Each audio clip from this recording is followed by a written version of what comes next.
పరిశుద్ధ నామానికి మహిమ ఘనత ప్రభావములు కలుగును గాక.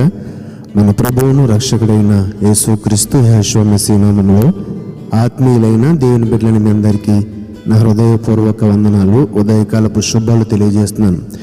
యెషయా గ్రంథము 62వ అధ్యాయము 3వ వచనంలో ఈ విధంగా వ్రాయబడి ఉంది: నీవు యెహోవా చేతిలో భూషణ కిరీటముగాను నీ దేవుని చేతిలో రాజకీయ మకుటముగాను ఉందువు. మరొకసారి చదువుతున్నాను: నీవు యెహోవా చేతిలో భూషణ కిరీటముగాను నీ దేవుని చేతిలో రాజకీయ మకుటముగాను ఉందువు. ఇక్కడ ఈ ఒక్క వాక్యాన్ని మనం పరిశీలన చేస్తే గనక తండ్రి దేవుడు మనల్ని ఉద్దేశించి చెబుతున్న మాటగా మనం చూడొచ్చు.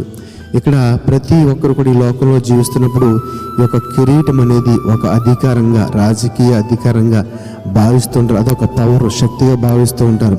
అయితే ఈ లోకంలోని ఈ కిరీటము కాదు కానీ, అంటే ఈ కిరీటాలు ఎన్నైనా పెట్టి మనం మురిసిపోవచ్చు, కానీ నిజ దేవుణ్ణి ఒక కిరీటముగా కలిగి ఉంటే కనుక అది ఎంతో ఘనత, ఎంతో మహిమని మనము గ్రహించాలి. మనము దేవుని నమ్మిన బిడ్డలుగా మనం అందరికీ ఒకే కిరీటం ఉండాలి. కిరీటం ఎవరు ఉండాలంటే నిజ దేవుడు, తండ్రి అయిన దేవుడు యెహోవా మాత్రమే అయి ఉండాలి. కాబట్టి నా ప్రియమైన సహోదరి సహోదరులరా, నీవు యెహోవా చేతిలో భూషణ కిరీటముగా నీ దేవుని చేతిలో రాజకీయ మకుటముగా ఉందువు. దేవుని నమ్ముకుంటే, ఆయన మీద ఆధారపడితే నిన్నే ఒక భూషణ కిరీటముగా మారుస్తున్నాడు. ఆయన చేతిలో అంటండి మకుటముగా, ఒక ఆయుధంగా ఉంటామంట.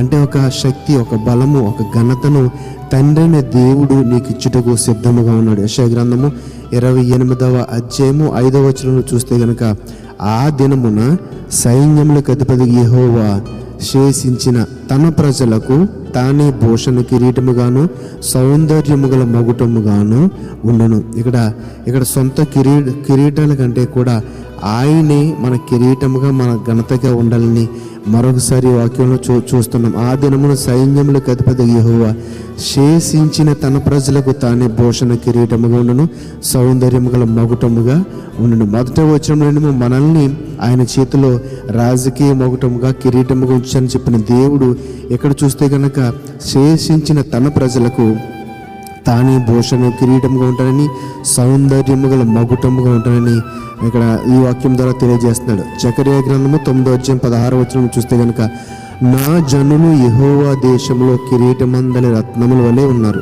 కనుక కాపరి తన మందలను రక్షించినట్లు వారి దేవుడైన యెహోవా ఆ దినమున వారిని రక్షించును. ఇక్కడ చూస్తే నా జనులు యెహోవా దేశంలో కిరీటమందలి రత్నముల వలె, కిరీటంలోని రత్నాలు, వాటికి ఎంతో విలువ, ఎంతో ప్రాముఖ్యత ఉంటుంది. ఏమి రత్నాలు, ఎక్కడి నుంచి తెచ్చారు, ఏంటి, ఎంత విలువ, అన్నీ కూడా రకరకాల ప్రశ్నలు. కిరీటము ఒక ఎత్తు అయితే కిరీటంలో రత్నాలు మరొక ఎత్తు. అయితే ఇక్కడ మనల్ని ఏమంటున్నాడండి, కిరీటం అందరి రత్నముల వలె ఉంచుతాడంట. కనుక కాపరి తన మందను రక్షించినట్లు వారి దేవుడైన యెహోవా ఆ దినమున వారిని రక్షించిన. ఒక కిరీటాన్ని లేకపోతే కిరీటం రత్నాల్ని ఎవరైనా అజాగ్రత్తగా ఉంచుతారండి. ఎందుకంటే అవి ఎంతో విలువైనవి, ఎంతో వెలకట్టబడినవి. కాబట్టి మనం కూడా ఆ కిరీటంలోని రత్నాలాగా ఉన్నప్పుడు మనకు కూడా అది ఆ యొక్క విలువ ఎంతో ఉన్నతమైన స్థాయిలో ఉంటుంది. దానిని కాపాడుతానని తండ్రైన దేవుడు ఈ వాక్యం ద్వారా చెప్తున్నాడు కదా, చెప్పింది అది కదా. కాపరి తన మందను రక్షించినట్లు వారి దేవుడైన యెహోవా ఆ దినమున వారిని రక్షించును. అంటే తండ్రైన దేవుడే మనకి విలువిస్తున్నాడు, ఆ విలువను ఆయనే కాపాడుతున్నాడు. ఇక్కడ కిరీటమందుల రత్నాలంటే ఒక సౌందర్యానికి, ఒక శోభకు గుర్తుగా మనకి కనిపిస్తున్నాయి. కాబట్టి నా ప్రియమైన సహోదరి సహోదరుల, తండ్రైన దేవుడు చెప్తున్న మాట ఏంటి తెలుసండి? ఈరోజు మనమంటండి యెహోవా చేతిలో భూషణ కిరీటము, ఆయన చేతిలో రాజకీయ మగుటం. అంటే ఎంతో విలువైన వారముగా ఆయన మనల్ని రోజు మనకి తెలియజేస్తున్నాడు. అంటే మన విలువ ఏంటో మనకి తెలియట్లేదు.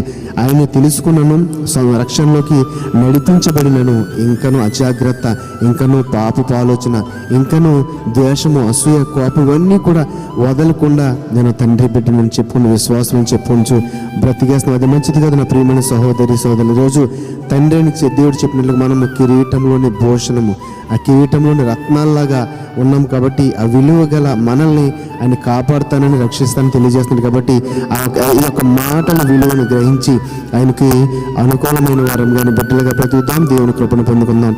అట్టి కృప తండ్రి దేవుడు మనందరికీ దయచేయను గాక.